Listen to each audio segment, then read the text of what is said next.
Bueno, nos encontramos aquí en el cierre de esta cuarta temporada de Límite Fronterizo, conversaciones archivísticas, ya no en cuarentena, porque ya estamos saliendo y pudiendo visitar estos espacios archivísticos y museológicos, así que más que felices de poder estar en esta nueva lógica social, y estamos muy agradecidas de mi parte y por parte de Richard, de haber compartido esta temporada con todas estas comunidades y estos países en Latinoamérica, México, Guatemala, Perú, Argentina y Chile, que nos pudieron hablar desde sus lógicas archivísticas qué está pasando en la realidad de estos archivos históricos y en algunos casos archivos que integran espacios museológicos.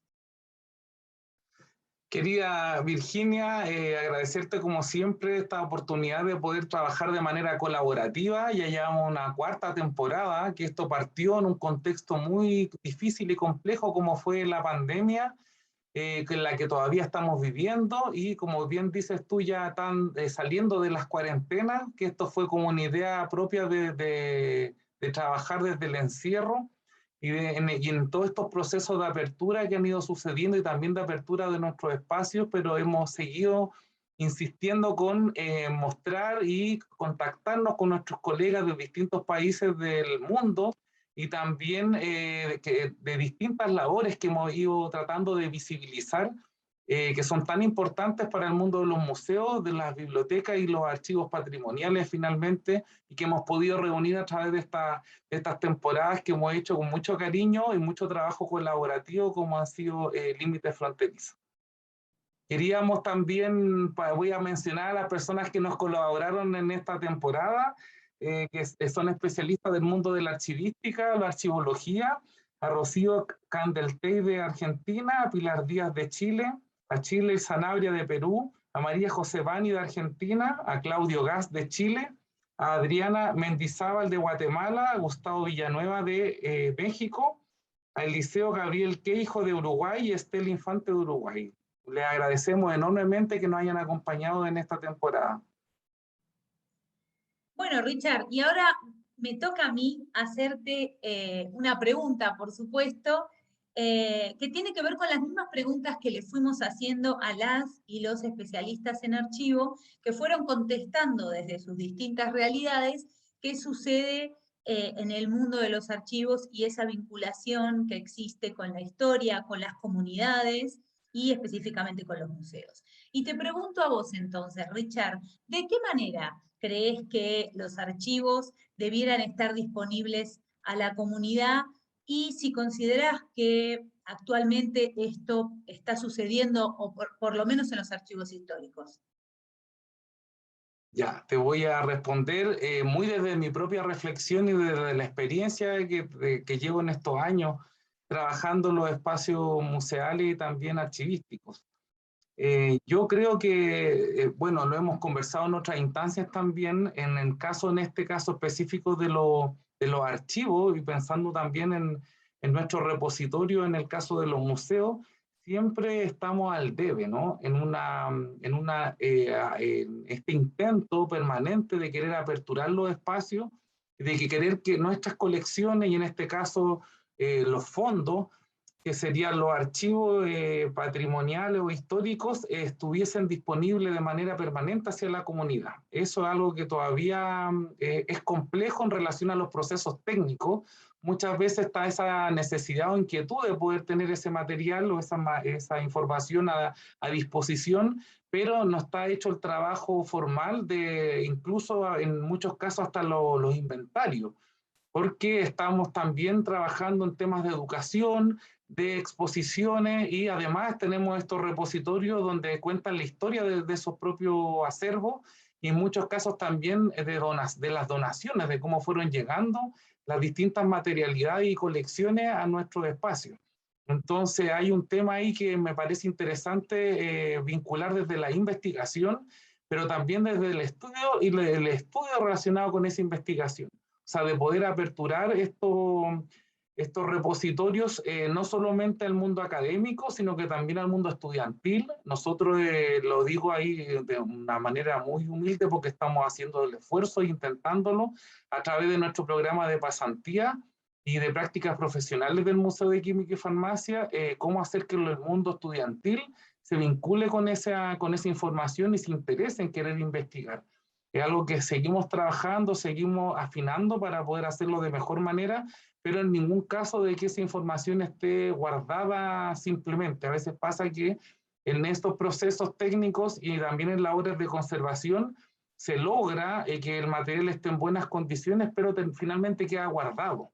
Y ese es un tema que, al menos yo actualmente, en este último año de trabajo en el museo, me he dado cuenta de que no tiene ninguna finalidad, simplemente que esté en buenas condiciones y que no está disponible para que la comunidad, en este caso, no solamente académica, sino que también estudiantil, tenga acceso a esa información, sobre todo cuando esa documentación nos habla no solamente de la historia de los objetos, sino que en este caso del museo como tal, pero también de la historia del estudio de la disciplina, que sería en particular acá de la historia de la ciencia, la historia de la química y la farmacia, y también de la historia de la facultad a la que pertenece el museo. Entonces hay varias como historias que se amalgaman, ¿no? Y que es importante relevar a través de tener ese material a disposición. Entonces, vamos a seguir trabajando intensamente para que eso suceda y que no solamente el material esté resguardado, sino que también esté disponible a la comunidad. Y creo que es importante que todos nuestros espacios estén en esa disposición y esa apertura a que esté ese material disponible para la investigación. Eso, esa es mi respuesta. Bueno, querida Virginia, la pregunta en este caso de las que hicimos durante esta última temporada de Límite Fronterizo ¿es posible que pueda explicarnos qué diferencias existen entre los procesos clasificatorios archivísticos y los museológicos? Respecto a tu pregunta, Richard, existen algunos conceptos, como dijo María José Bani, que comparte la archivística y la museología, pero debemos considerar que la archivística lo que busca principalmente es ese principio de procedencia y de orden original que no busca la museología. Pensemos que la museología lo que le interesa es utilizar cada uno de esos objetos como objetos, testimonios de una realidad material determinada, que son factibles de ser expuestos y mostrados, exhibidos, relacionados con otros objetos en un proceso exhibitivo.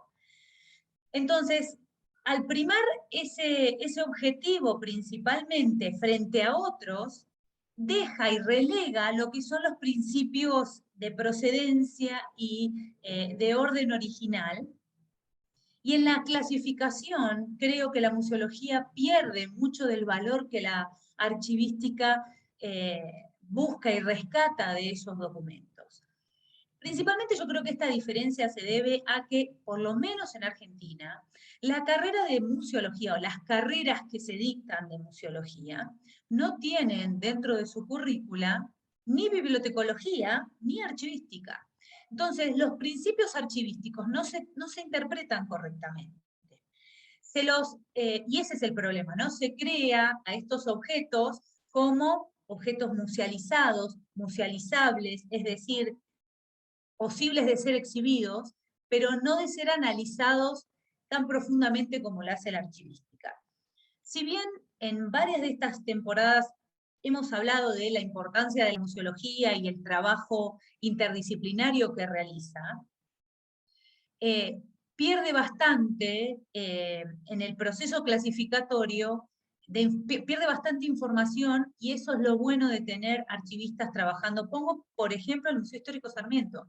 El Museo Histórico Sarmiento tiene hoy en su archivo documental un especialista en archivos, y ha entendido y ha clasificado de una manera tan adecuada, tan pertinente, que nos ha permitido entender la lógica de cómo han sido creados esos documentos. Entonces, Si bien son distintas, por supuesto, las clasificaciones museológicas y archivísticas, en el caso de los archivos, los museólogos no tendrían que llamar a un especialista. Eso no pasa siempre.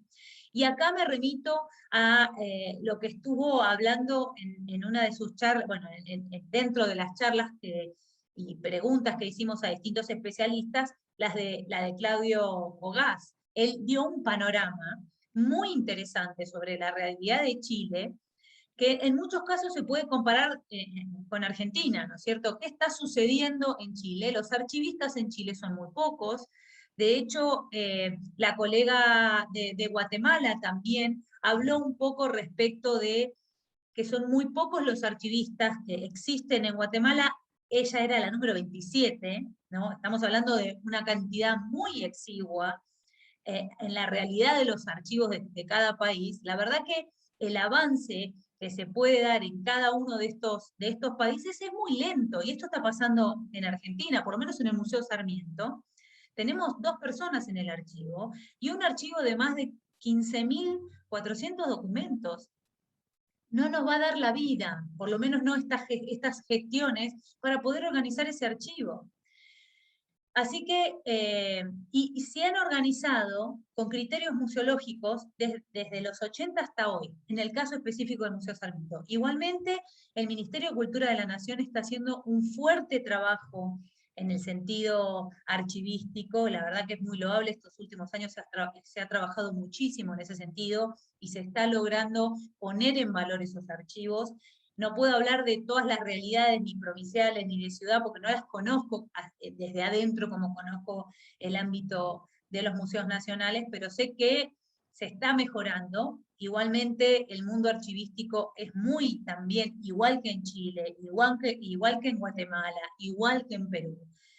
Son pocos los profesionales que se dedican y que son de carrera, ¿no? Porque pensemos en Rocío Candentey, que ella es de formación historiadora, y que como trabajó en archivos, se especializó. Muchas veces quienes trabajan en archivos se mueven y estudian por motivación personal, y eso es muy bueno, ¿no? Porque son profesionales que terminan dándole todo a esos archivos, y permiten ir avanzando poco a poco, pero a paso firme en la clasificación, ¿no? Y esto está pasando y está sucediendo hoy, por ejemplo, en el Museo Sarmiento. Más o menos un panorama ¿no? de esta respuesta medio sui generis que di.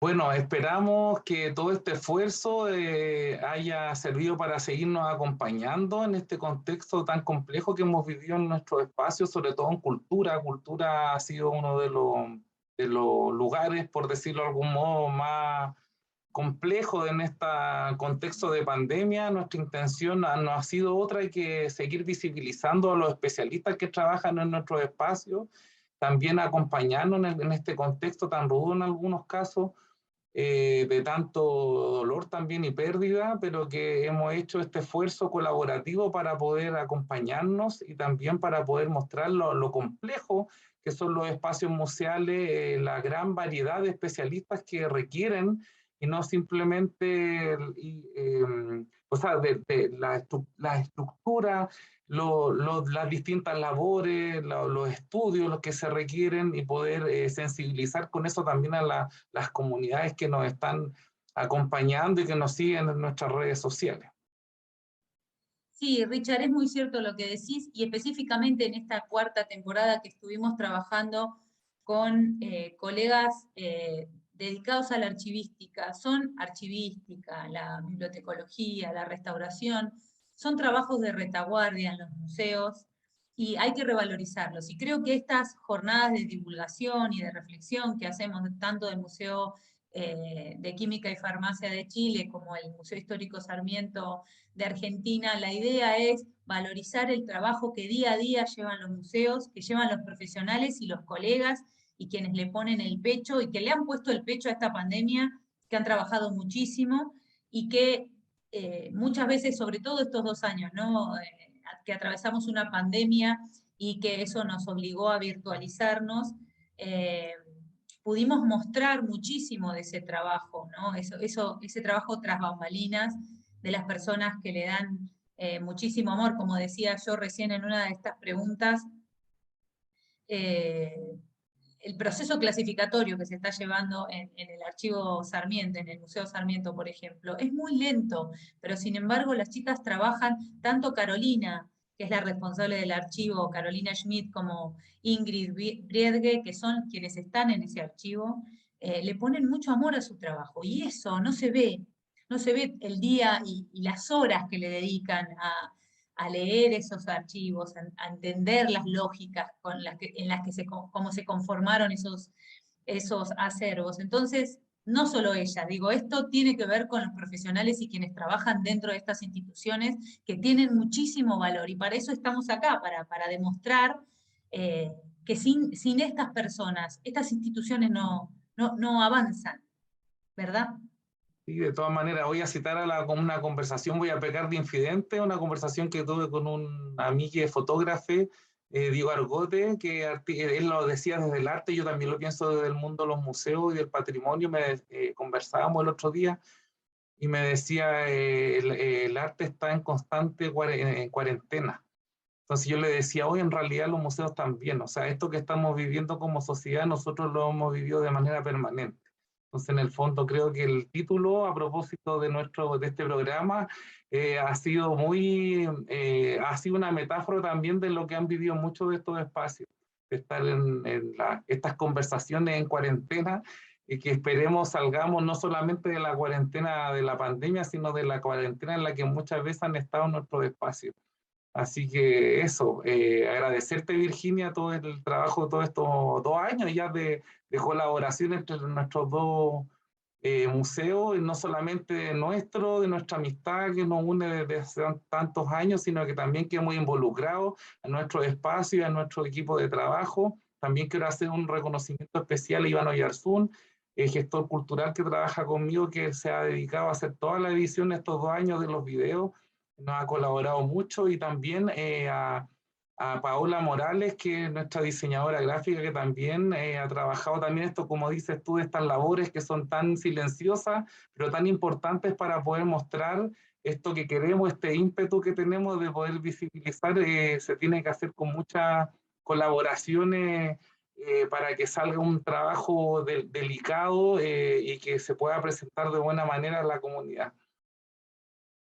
Sí, Richard, y comparto absolutamente todo lo que dijiste, y por supuesto a todos las y los especialistas que han sido parte de estas 4 temporadas, a quienes nos han visto y nos siguen en las redes, tanto del Museo de Química y Farmacia como del Museo Histórico Sarmiento.